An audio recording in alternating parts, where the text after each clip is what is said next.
नमस्कार सर्वांना. श्री स्वामी समर्थ. कसे आहात आपण? आपल्याला आज एक खूप मोठ्या महत्त्वाच्या विषयावर चर्चा करायची आहे. चर्चा अशी आहे की आपण नेहमी स्वामींना काही ना काही मागत असतो. आपल्या इष्टदेवतेला काही ना काही मागत असतो की मला हे द्या, मला ते द्या, मला असं पाहिजे, मला तसं पाहिजे. आणि आपण नेहमी त्यांना एका गोष्टीची पूर्तता वारंवार करत असतो की मला हे पाहिजे, माझं एक काम अडलेलं आहे, मला घर घ्यायचं आहे, मला प्लॉट घ्यायचा आहे, मला गाडी घ्यायची, माझं मुलाचं लग्न होत नाही, मुलीचं लग्न होत नाही, मुलांचं शिक्षण बाकी आहे, वगैरे वगैरे. खूप काही गोष्टी आपण स्वामींना आपल्या देवतेला मागत असतो. पण याच्या मागं एक महत्त्वाचा विषय असा असतो की आपण आपल्या देवतेला दर आठवडी किंवा महिन्यातनं काही तास, काही वेळ, काही आपण त्यांना त्याच्या नामस्मरणाला देतो का, त्याचा जप आपण करतो का, त्यांनी सांगितलेल्या काही सेवा, त्यांनी सांगितलेल्या काही उपासना आपण करतो का, हे आपण आपल्या लेवलला वेळोवेळी चेक करून पाहिलं पाहिजे. जर आपण आपल्या लेवलला जर ती साधना, आपली सेवा जर आपण ती वेळोवेळी चेक करत गेलो आणि आपण आठवडी म्हणा, महिन्यातनं म्हणा, 15 दिवसाला म्हणा, जर रिपोर्टिंग केली आपल्या सेवेची, आपल्या साधनेची, आपल्या उपासनेची, तर त्या साधनेतून, त्या सेवेतून जे काही आपल्याला अपेक्षित फलप्राप्ती असते, जे काही आपल्याला अपेक्षित असं मनःशांती असते, आरोग्य असतं, ते आपल्याला त्याच्यातनं मिळतं. कारण ही ऊर्जेवरती सगळ्या गोष्टी असतात.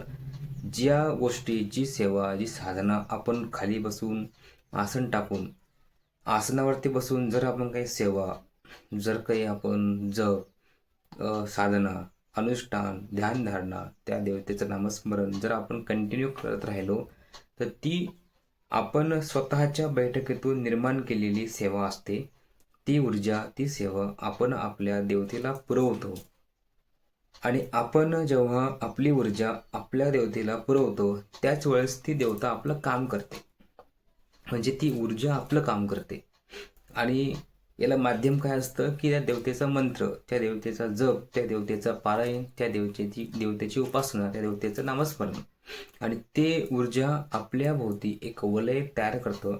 आणि त्या वलयामुळे काय होतं की आपण नेहमी आपल्या जे काही आजूबाजूला असलेले जे काही वाईट संकेत, वाईट वलय वगैरे आहेत, जे काही ऊर्जा, निगेटिव्हिटी आहे, जी नकारात्मकता आहे, ती सगळी नष्ट होऊन एक पॉझिटिव्ह एनर्जी, सकारात्मकतेची पॉवर आपल्या भोवती, आपल्या अंगामध्ये भिनते आणि आपले कामं होण्यास तयार होतात. आपले कामं आपोआप होण्यासाठी मार्गी लागतात.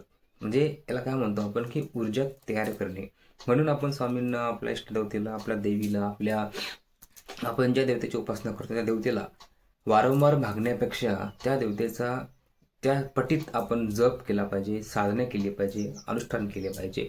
आणि ते अनुष्ठान, जप जर आपण नेहमी करत गेलो तर नक्कीच आपल्याला आपल्या अपेक्षित असलेले जे काही कामं आहेत, जे काही आपले सांगितलेलं जे काही अ, मागे आपण देवतेला जे काही मागतो, आपण जे काही आपलं वैयक्तिक इच्छा आहे, काम आहे, ते काम त्या पूर्ततेमध्ये ते भगवंत तो गोष्टी करत असतो.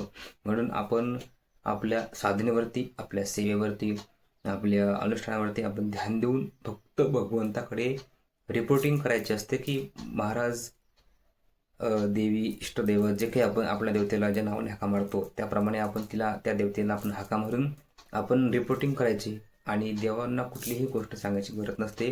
कारण सर्वस्वी तो जाणत असतो की तुम्हाला काय पाहिजे, तुमचं काय काम आहे, तुम्हाला काय द्यायचं आहे, हे सर्व तो जाणत असतो. म्हणून आपल्या इष्टदेवतेचा, आपल्या स्वामींचा, आपल्या गुरूंचा आपण जप करून त्यांना फक्त आपल्या रिपोर्टिंग, आपली सेवा द्या. आपले कामं 100% महाराज, देव आपलं करत राहील. श्री स्वामी समर्थ. नमस्कार.